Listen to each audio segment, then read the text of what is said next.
This is how much I spend in the day as a 28-year-old living in California. Filled up my gas tank and this was $80, and this should literally be illegal. I got the best breakfast burrito in Orange County and this was $10. Then I headed to my hair appointment. I got a full head sew-in and this was $300. By this point of the day I was starting to hit the wall, so I got me a coffee and this was $7. Needed to pick up my contacts, that was $160, literally insane. Then I headed to get my nails done and I never had airbrush before. I was so excited and this ended up being $85. My nail salon is right around the corner from the mall, so I came to get my eyebrows done. This was $12, and then I needed to stop off at Sephora just to get a few travel size for my trip that I'm going on. And this ended up being $37, which gives us a grand total of $691. Yikes. Today, we're going to be talking about how people are overspending. Rich or poor, everyone's doing it. My mom has a shopping addiction. Here's all the boxes that were on her front porch today. I know they say that money doesn't buy happiness, but it sure does help. Back when I was little, we were living in the depths of poverty. Too proud to get on food stamps, so we were living on ramen noodles and oatmeal. But still so poor that we didn't have any hot water. And the only way for me to wash my hair was for my mom to do it for me in the sink with boiled water. One time we splurged on the Taco Bell value meal and it felt like we were royalty. Honestly, those were some of the fondest memories of my childhood because that was just a brief moment in my life. My mom was in nursing school at the time and we had our eye on the prize. She could probably be a motivational speaker with her comeback story. She makes almost double what me and my wife make together. If she wants to give herself a $1,000 Amazon shopping spree, then by all means, she deserves it. And if she wants me to help her organize all of her possessions, I would be glad to, because I certainly can't buy like this. However, I don't think anyone actually needs 25 extra hand soaps on hand, but all of this new stuff she got is so cute. And every now and then when my mom decides she doesn't like something anymore, she gifts it to her children. I'll be taking some of the things out of this decor closet. She's been giving me a lot of books lately because she keeps buying books that she already owns. Holy moly. If that's not an addiction, then I don't know what is. But seriously, this is becoming normal, and that's not good. I spend about $10,000 a week on my credit card, so I'm going to start keeping myself accountable, and every time I spend something during the day, I'm going to post it to see what I'm spending. I'm gonna do a day in the life of what I spend, okay? So first today, I got up at 5:30 this morning and I bought the Bath & Body Works Villain Collection. And then I went to McDonald's and I spent like $7 on my breakfast, okay? So I just thought of this idea. We're starting now. All right, we went to Chipotle for lunch and I bought my kids meal and my daughter's kids meal. So we spent like $12.38 at Chipotle. Okay, we're taking our boys to Universal for their birthday in a few weeks, and I'm trying to put together like little bags to take as like a little gift. Their gift is actually Universal for a couple days, but something little to give them on their actual birthday. So we're going into Target. Not too bad, 57 at Target. We decided to stop in at Old Navy. Are these not cute? I'm getting those. And this. Sometimes we shop in the kids section. These are cute. Okay, I just grabbed a whole bunch of these $6 shirts for my boys. $2.37. Ordered some groceries. I have a mobile order for Stacy. $16 at Starbucks. Today was a pretty typical day as far as spending. Nothing too crazy. No huge shopping trip, just like normal-ish stuff. So there you go. This is the perfect example of a spending addiction. Like $10,000 a week is so insane. And a lot of the things she got, she really didn't need them. Women have more credit card debt than men. 50% of women reported that they only have $500 in their checking account after paying all their bills and expenses. 51% of women over the age of 50 don't have anything saved for retirement.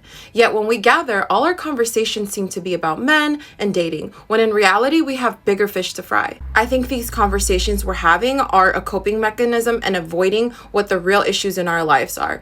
A man is not going to come save you, babe. You have to save you. One of the things I had to come to terms with my overspending problem is that it was all emotional. Maybe not all of it, but most of it was. Something I started doing years ago is when I found myself really wanting to impulse buy, I would write down what I wanted and what I was feeling in that moment. 9 times out of 10, I was feeling stressed, overwhelmed, tired, or sad. Getting to the root of why we want to impulse buy and why we want to overspend is so important. I still really enjoy treating myself, and I enjoy things like makeup and clothes. But getting to the root of why I want to buy something has been such a game changer for my spending. It's something that's taken many years, but I'm able to stop and pause and say, okay, what am I feeling right now? Why am I feeling this way? What do I think this item is going to solve? I used to buy things when I was feeling this way, and maybe it would temporarily cure it, but then it would go away. Before I knew it, I was feeling those feelings again, and I was wanting to purchase another product to fix it. Buying things is not going to give you happiness. It might temporarily make you feel good, but there will always be something else that then you want to buy. If buying those items really did bring you true happiness, you would never have the desire to buy something else again. Or you would never have the desire to replace the item or to buy something else just like it. Wanting to purchase things is very normal, but I think it's really important that we stop and pause and ask ourselves, why are we wanting to buy this item? Very true. A lot of the overspending is coming from an emotional place, and it's a never-ending cycle unless you address the problem.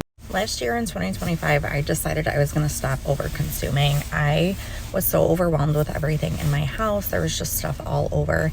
And when I tell you I over-consumed, like, I was the person that if you opened my linen closet, you would find 25 bottles of Bath & Body Works hand soap and 15 candles and 13 bottles of shampoo. Like, it was so much. I did take time last year and declutter my house. I donated a ton of stuff. I gave away a ton of stuff. And now I really only buy to replenish when needed. The problem that I'm finding with this is that I run out and then I have to run to the store, and I hate that feeling because I feel like I could be getting it cheaper somewhere, but I know in the long run I am saving money. And I am a creature of habit. So if I find products that I like stick to them. A couple of years ago, I had dandruff. I talked to my doctor. He told me Selsun Blue. He said, use Selsun Blue 2 times a week in the shower, leave it on for 3 minutes. I have been doing that for years now, and that is what you are going to find in my shower. I have been using the same Joico K-Pack conditioner for probably 5 years now. If you know that conditioner, it sits like on its cap. So this morning when I was washing my hair, it was like at the end, like it started farting. The bottle started farting. There was nothing in there. And it wasn't like, oh, flip it over, let it sit. No. It sits on the cap. So now after work today, I have to go find my Joico conditioner because I don't have backups anymore. When I tell you, my bathroom cabinets used to be so overfilled with stuff, and I would just buy stuff just to buy it. Like, I didn't even know if I liked it, but it was cheap or on clearance or whatever. So I stopped doing that. But I hate like the urgency sometimes that I have now. Like, when I run out of something, that means I need to go grab it. And, you know, I know people are they might say I'm a TikTok affiliate and I promote stuff like for people to buy. If you go through my page and you see the stuff that I promote the same stuff like every single day. They are like my tried and true products. I am not one of those affiliates getting a bunch of samples every day and just trying to sell random junk. Because I don't want random junk in my house, so I'm not going to ask for random junk to be sent to me. But if you guys are on a, overconsumption journey like me, let me know. And let me know what you miss about having all of that extra stuff in your house. The first step is knowing that you have a spending problem. But that's good that she's trying to fix that bad habit. Certain things that I do when I feel like buying junk. Number 1, I do my laundry and I fold my clothes. That right there makes me stop real quick from buying more clothes because I see the amount of clothes and clutter that I already have. Number 2, I check my bank account. That's the best thing that you can do if you want to stop overconsumption, if you want to start saving more money. Check your bank account so you're aware of what you have right now.